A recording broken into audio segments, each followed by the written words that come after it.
joga como o Palmeiras, quer tirar o melhor resultado possível e fazer de tudo para ganhar. E a nossa responsabilidade é fazer o contrário, que é derrotar todo o adversário que nos apareça. E hoje não foi possível, é a quarta derrota, ainda bem que é só a quarta, em não sei quantos jogos. É sinal que as coisas estão a ser bem feitas e é bom ser uma derrota por 1-0, significa que está tudo em aberto neste mata-mata. Bom, ouvimos os comandantes então de São Paulo e também ali no Palmeiras, o João que está substituindo o Abel Ferreira, que testou positivo para a Covid. Telão, 3, 2, 1, vai! Ah, rapaz, agora sim, Bruno Vicari saiu de férias. Eu sou a dona da mágica aqui do telão, viu, Eduardo Afonso? Bem-vindo ao Sport Center, vitória do São Paulo. Acho que uma vitória que, claro, é importante pelo jogo de ida da Copa do Brasil, jogo de mata-mata, tem a vantagem, mas mais pela moral, né? Tudo bem, Mari? Como é que você tá? Parabéns aí, tomar conta do telão. Deixa o Bruno Vicari fora mesmo. Vamos lá, primeiro eu vou começar, antes de responder sua pergunta, com uma notícia extremamente triste para um dia alegre para o torcedor do São Paulo.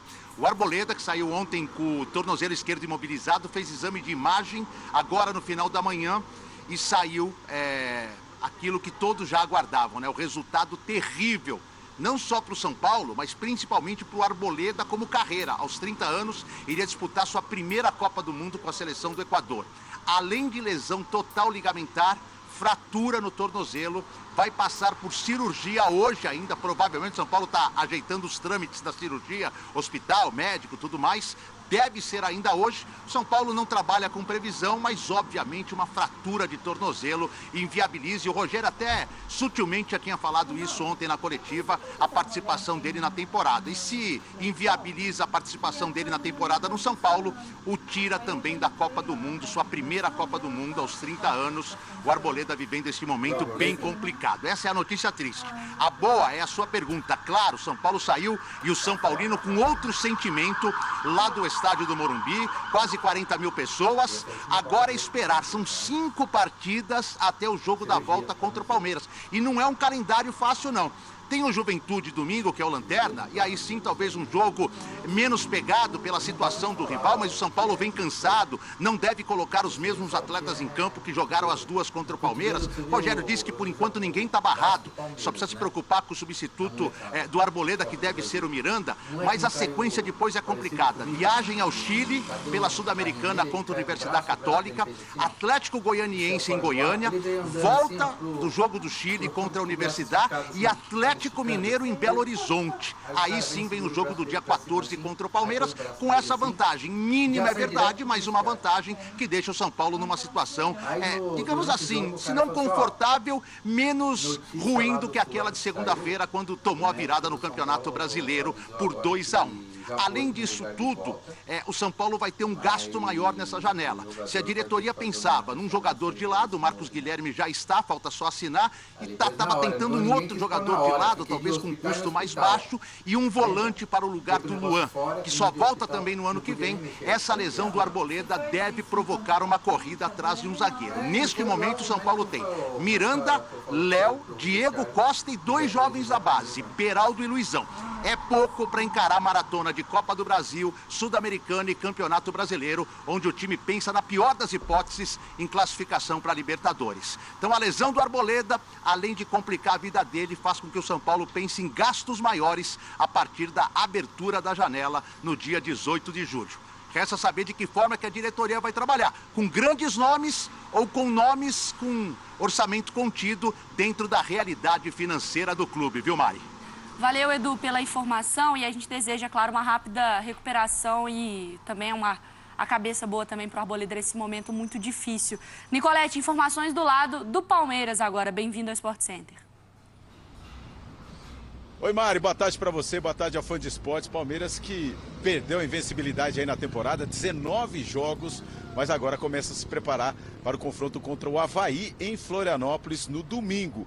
E a grande dúvida no time: se volta Rafael Veiga. Ele já estava treinando normalmente, já tinha condições de jogo, inclusive, de enfrentar o São Paulo, mas o João Martins falou sobre isso na entrevista coletiva, dizendo que ele precisa ainda aprimorar a parte física, está voltando aos poucos, não dá para colocar um jogador de uma hora para outra num jogo como esse.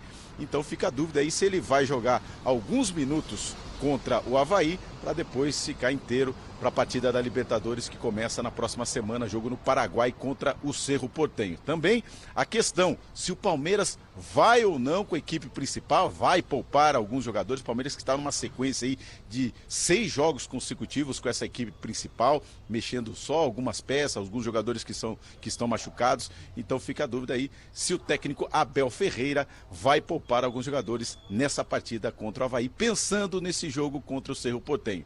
E a novidade está aí.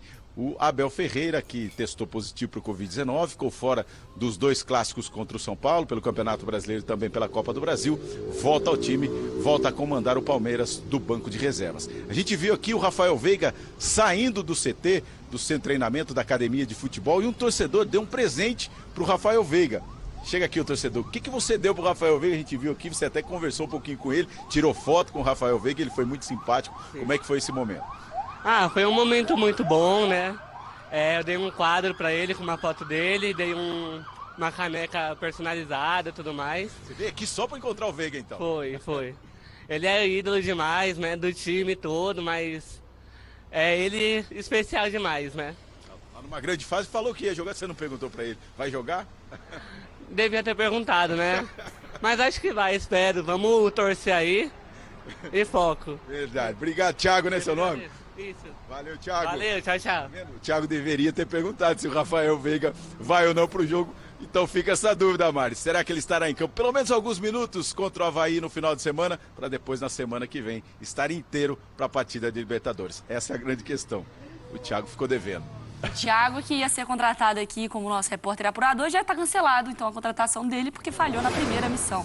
Tela, então, para o Palmeiras nas 2 partidas contra o São Paulo na semana. Vitória de segunda foram 28 ações na área do rival, agora nessa derrota 13.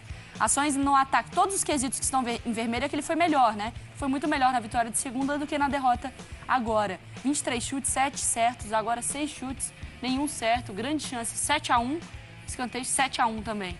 É inegável que o Palmeiras... Eu queria fazer essa pergunta até na primeira hora, agora que eu lembrei.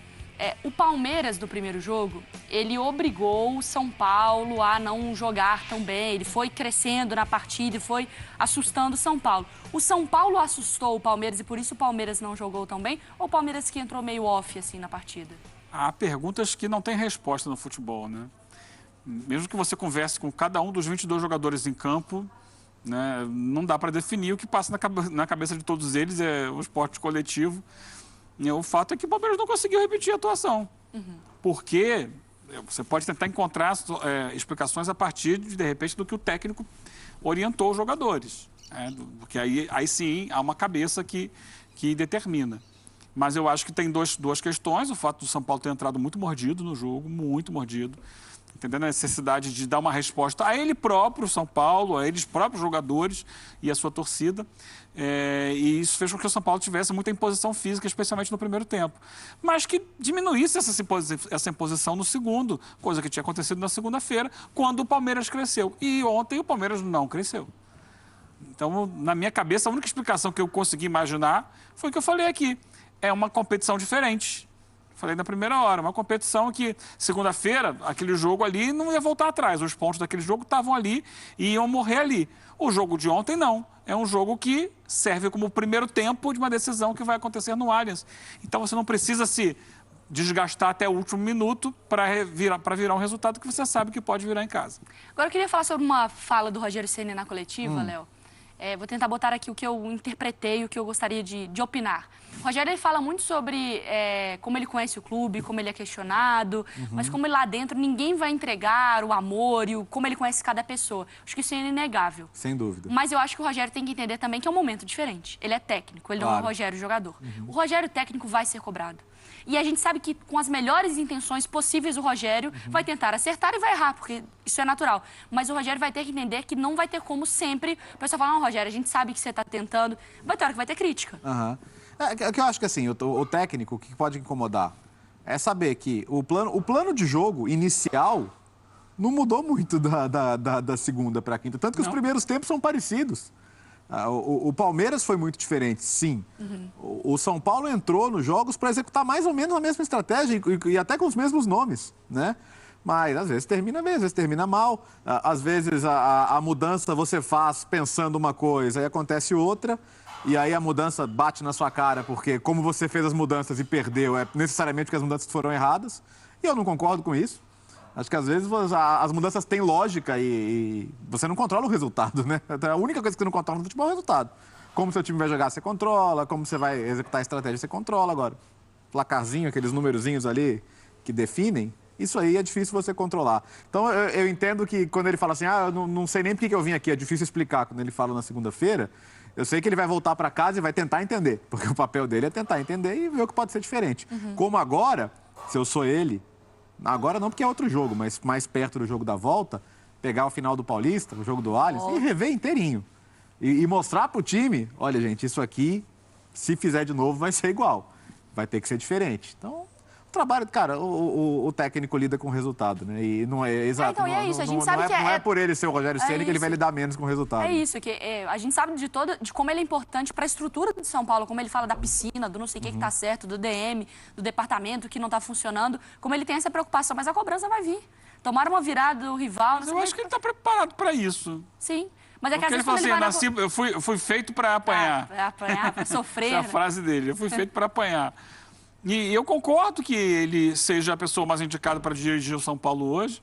E eu acho que ele faz um bom trabalho, mas é um trabalho que, como qualquer outro, está sujeito a observações, a críticas, a erros e acertos. E ele está exposto num dos maiores clubes do Brasil e vai ser assim. E eu acho que ele entende isso. Ele entende isso e vai fazendo, vai evoluindo. Ontem o time, embora tenha entrado em campo com a mesma escalação, com o mesmo desenho tático, no primeiro tempo foi melhor. Jogou melhor. Ou seja, com certeza passou por observação dele, por conversas dele. Agora, uma coisa que ele não controla é o adversário. E, assim, eu falei aqui no dia seguinte ao jogo, e tenho para mim assim, como algo muito claro. Aquela final do Campeonato Paulista poderia estar do outro lado do Real Madrid. O Palmeiras atropelou. Sabe, o Rogério não vai controlar o Palmeiras. Ele vai controlar o São Paulo. Se o Palmeiras conseguir, no jogo de volta, uma produtividade semelhante à que teve naquela partida, vai ser difícil segurar. Porque é do futebol. Há jogos em que o time está voando, que a torcida está junto, está empurrando, em que a capacidade física está no seu auge, em que o plano de jogo encaixa. E não adianta o adversário falar assim, o São Paulo jogou mal. O São Paulo não jogou porque o Palmeiras não deixou no Allianz Parque no jogo da volta do Paulista. É verdade, porque você pensa que o futebol, às vezes acontece do time ser melhor, né? Sim. Então, e nesse caso, acho que ninguém discute que o Palmeiras é o time que tem executado o melhor futebol do Brasil, que é um time muito difícil de você derrotar. E acho que o São Paulo ter derrotado 2 vezes o Palmeiras, que só perdeu 4 jogos no ano, significa muita coisa. Mas vamos ver, né? Porque tem muita água para passar até. Mariana, 3 semanas no futebol. Sabe que eu brinquei ontem no Linha? Parece ano de cachorro e ano de gato comparado com ano de gente. Eu saí de férias uma semana, 8 dias, no domingo e voltei numa outra terça-feira. Caiu o Zé Ricardo, Dorival tava no Flamengo, já não tava entendendo mais nada. Era Marquinhos Santos Ceará. Imagina 3 semanas com Brasileiro, Copa do Brasil, Brasileiro, Libertadores, Sul-Americana e de volta. Ah, que beleza. Que beleza. Semana que vem tem Libertadores, Futebol 90 chegando na sequência e a gente volta segunda-feira. Muito futebol feminino, tá? No final de semana aqui da ESPN, aquecimento pra Euro. Beijo, senhores. Até a próxima. Até.